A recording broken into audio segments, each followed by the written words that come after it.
የመን በረሃ መደላሎች ታግታ የነበረችው እህታችን ሀና እንግዲህ ተለቃ በቁጥጥር በፖሊስ እጅ ላይ ትገኛለች። ሁላችሁም ስትጨነቁ መረጃ ስትሰጡ አጀንዳዋን እዛችላት የነበራችሁ ሰዎች በሙሉ እንኳን ደስ አላችሁ ለማለት ነው። እንድሪስ ሲጀመር ምንም አላለም። ትክክል የተናገረው እያንዳንዳችሁ እንደውም እንድሪስ ያመጣው ሐሳብ ነው እየመዘዛችሁ ያለሁት። እንድሪስ ባመጣው ሐሳብ ነው ትናንትና መታችሁ የዛሬ ምናምን ሺህ ዓመት አጽም ያሳያችሁ። እንድሪስን ልትናገሩ አትችሉም። ሀና በህይወት አለች። አበቅ ይሄ ሁሉ ህዝብ የሚያወራው እኮ ስለ ሀና ነው። እኛስ እሺ ለፎሎ ነው፣ ህዝብ ለፎሎ ፈልጎ ነው።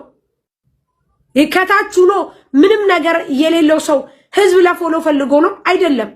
ፎሎ ፈልጎ አይደለም። የትኛው ፎሎ ስታረጉ ደግሞ እናንተ ቀራቀምቦች፣ የትኛው እናንተ ከእንድሪስ ራስ ላይ ወረዱ።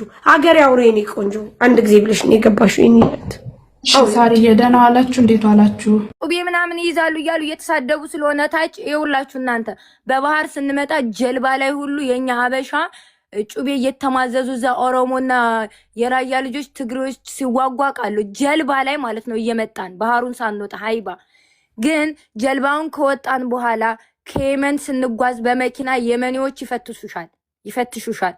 በባስ ምናምን ይሄ ትልቅዬ በግ ምናምን እየተጫነበት የሚሄድ መኪና አለ አይደለ? በዛ ነው ቆጥረውን የሚወስዱን። ገባሻ? እዛ መኪና ከመግባታችን በፊት ይፈተሻሉ። ጩቤ ሁሉ እንዳለ ይቀማሉ። እንዳውም እኔ አንዱን አበሻ የራያ ልጅ እኔ ልብሴ ውስጥ ደብቆ ነው። እኔ ሴት በደንብ ስለማትፈተሽ ልብሴ ውስጥ አስገባው አሳለፍኩለት አንዱን ቦታ። ሁለተኛው ቦታ ላይ ስንፈተሽ ወሰዱብኝ። አይደለም ወንድ ልጅ ሴት ልጅ ትፈተሻለች። ከየመን አያወጡትኝም ጩቤውም ማለት ነው። ይቀማሉ። የመኒዎች ናቸው የሚቀሙት። አበሻ ታውቂያለሽ ስለሚዋጉ ምናምን ነገር። የመኒ መኪና ውስጥ ስትገቢ ተፈትሸሽ ነው የምትገቢው። ከዛ ፈተሹ ይወስዳሉ። አላቅም ምናልባሽ በሴቶች ምናምን እየደበቁ ምናምን አንዳንድ ሰዎች ሊኖራቸው ይችላል እንጂ እኔ ከየመን ውጭ የትም ቦታ ጩቤ አላየሁላችሁም። እንኳን ጩቤ ከጊሾዎች ውጭ ደግሞ መንገር መሪዎቹ ደግሞ ሁለት ነው የሚሆኑትኝ። ሀይባ ሁለት እየሆኑ ነው የሚመሩን። እነዛ መንገር መሪዎቹ ደግሞ ትላልቅ ምናምን አቅም ያላቸው እንዳይመስልሽ። ወደ ሳውዲ አረቢያ መግባት ፈልገው ብር የሌላቸው ናቸው።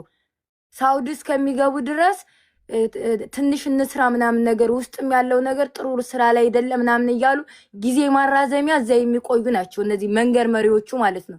እዛ ቦታ ላይ 3 ዓመት 4 ዓመት ስር የሰደዱ ምናምን ነገር እንዳይመስልሽ።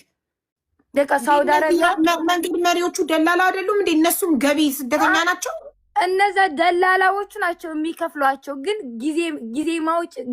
ጊዜ ማሳለፊያ እንጂ እንደዚህ እንደ ደላል ብዙ ብር አይከፈላቸውም። አሁን እኛን መንገር መርተው 1500 ብር እንኳን አይከፈላቸውም። በዛ ከተባለ 1500 ሪያል ነው የሚከፈላቸው። ገባሻ? ያ ዋናው ደላላ ግን ቁጭ ብሎ እናንተን አድርሰው እነሱ የት ሄዳሉ? ይመለሳሉ። እናሳ ተላላኪ እኮ ናቸው መንገር መሪዎቹ። አቅም ያላቸው ምናምን እንዳይመስልሽ። ጭምልቅልቅ ያሉ የገጠር ልጆች ነው የሚያካክሉት እኛን የመሩት። ሁለት ግን በጣም ባለጌ ናቸው ምናምን የሚጠቀሙት ቃላቶች ምናምን።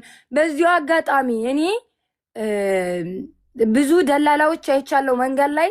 የፖለቲካ ጉዳይ ምናምን ነገር እኔ አይመለከተኝም።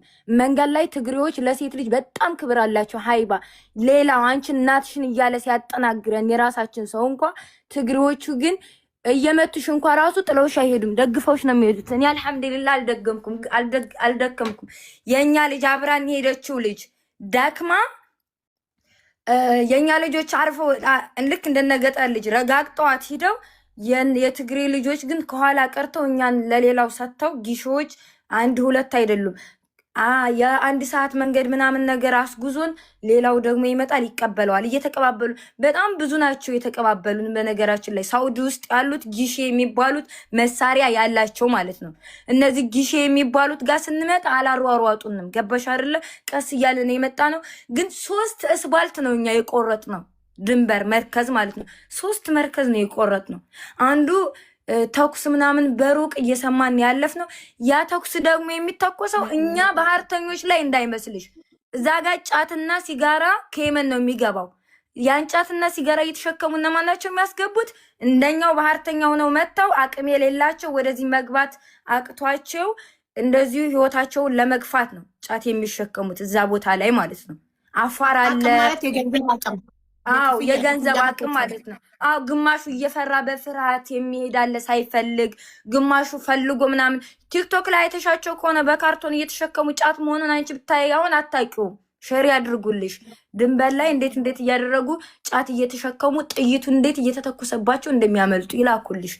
እና እነዛ ላይ እንጂ እኛ መርከዝ ላይ ምናምን እያሉ ለሚያካብዱት ነገር አታካብዱ ለማለት ፈልጌ ነው። ሀይባ እዛ ቦታ ላይ ጫት ላይና ሲጋራ ላይ በጣም ቀላል አድርገሽ ነው ያወራሽው ነገሩን። ላይክ ጩቤም አይዙም መሳሪያም አይዙም። ስለዚህ ሴቶቹ ሲደፈሩ አሁን በባህር ሲኬድ መደፈር አለ። ብዙ ሴቶች ያረግዛሉ አይደለ? ብዙ ብለሽ እኮ አትደፈሪም ሀይባ። ይከሰታል እንደዛ አይነት ነገር አልፎ አልፎ። ከኢትዮጵያ ጀምረን መሳሪያ አሁን ጉዳይ ደግሞ ዝም ብሎ የሆነ ተራ የሆነ ነገር አይደለም የተነሳው ነገር። በቃ የሰው ነፍስ መንገድ ላይ ያለ በመጓዝ ላይ ያለ ሰው ታግቷል፣ ልቀቁ ነው። ምንም ሌላ ቀመርም የለው፣ ሌላም ይዘትም የለው። ግን ያ የታገተ ሰው ማን ጋር ነበር ሲባል የግድ አብሮ የነበሩት ሰዎች መጠየቅ ነበረብን። እነሱን ሰዎች ጠይቀናል። መጠየቁ ነው ከተባለ ለልጅቱ መደበቅ ወይም ደግሞ መታገት እንደ መተባበር ይቆጠራል አይደል? ለሰየ ይሄ ሲሆን ምናልባት ልጅቱ እንዳትለቀቅ ወይም ደግሞ ልጅቱ በተባለው ነገር አሳማኝ ባልሆነ መረጃ በህይወት የለችም ስትባል አምናችሁ ተቀበሉ ማለት አሁንም የልጅቱን በህይወት የመኖር ማዳፈን ብሎም የሚጮው ሰዎችን ማፈን ማስፈራራትና ነገሩ በዛው ተደብቆ እንዲቀር ማድረግ ነው። ይሄ ደግሞ በማንም ስለማይፈቀድ እግዚአብሔር የተሻለ ነገር አድርጓል ምለው ድሮ ማለት ነው። ስቲል ናው እንደዛ ነው። ግን ድሮ እንደዛ ነበር ነው። ለራሴ አላስቀምጥም፣ ለራሴ ደስ ያለኝ ነገር አልገዛም፣ ልብስ አልቀይርም። ቀናቴ ከሰው በላይ ሆና እንድትታይልኝ ወንድሞቼ የዛን ጊዜ ነበር ማለት ነው። ገባህ? ሺህ ብር አገኝቼ ማለት ነው እናቴ ትምተቃለ ከመንግስት የሚሰጠኝ ጨምሬ 5% ነው ከፍሎ ታውቃለህ። ሐዋላ የሚሰሩትኝ 50 ብር ያቺ ሺህ ብሯን እንዳትጎድል ማለት ነው 50 ብር ከራሴ መንግስት የሚሰጠኝ ብር ጨምሬ የሚልክበት ጊዜ ነበር። ከሺህ ብሯ እንዳትጎድል እኮ ነው ማርያም። አሁን ግን ለነገ ትላለህ። ፊውቸር መጣ። ገባህ አይደል? ረጋ ማለት መጣ። ማሰብ፣ ሁለት ጊዜ ማብሰላሰል ይጠቅማል አይጠቅም? ብናገር ያስከፋብኛል ወይ? ጓደኞች ባበዛ ምን ይመጣል ችግር? ብቀንስ ምን አይነት ትርፍ አገኛለሁ? እቤት መዋል የሚመስል ነገር ምን አለ? ትምህርት። የዛን ጊዜ በቃ ሻንጣ ይዤ እሄዳለሁ፣ ሻንጣ ይዤ እመለሳለሁ። የትሬን ብቻ የምጨርሰው ብር ሰዓቴ ሎስ አደርጋለሁ። አሁን ግን በእኔ ህይወት ላይ የተቀየረ ማለት ነው። ፊውቸር በቃ መጣ። ረጋ ማለት ጀመርኩኝ።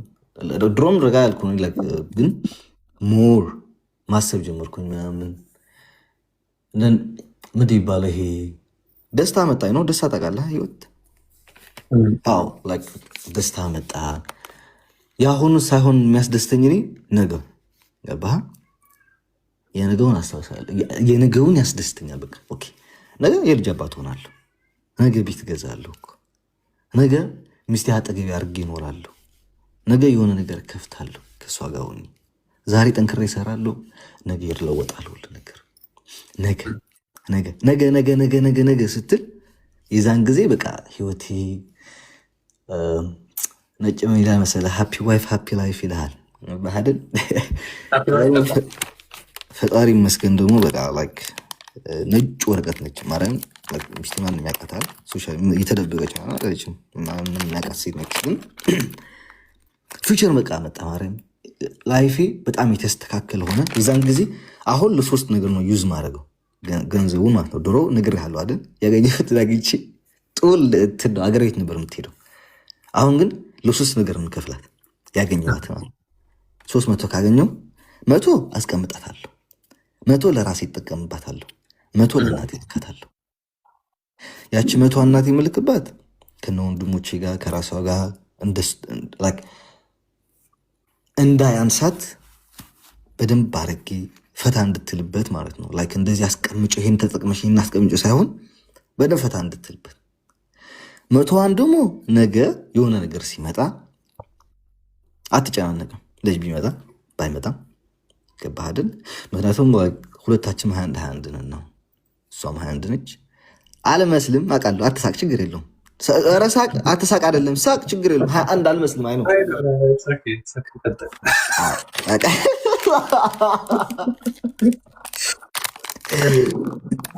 ብዙ ሰው ነው እንደዛ የሚለው 21 አልመስላቸው አውቃለሁ።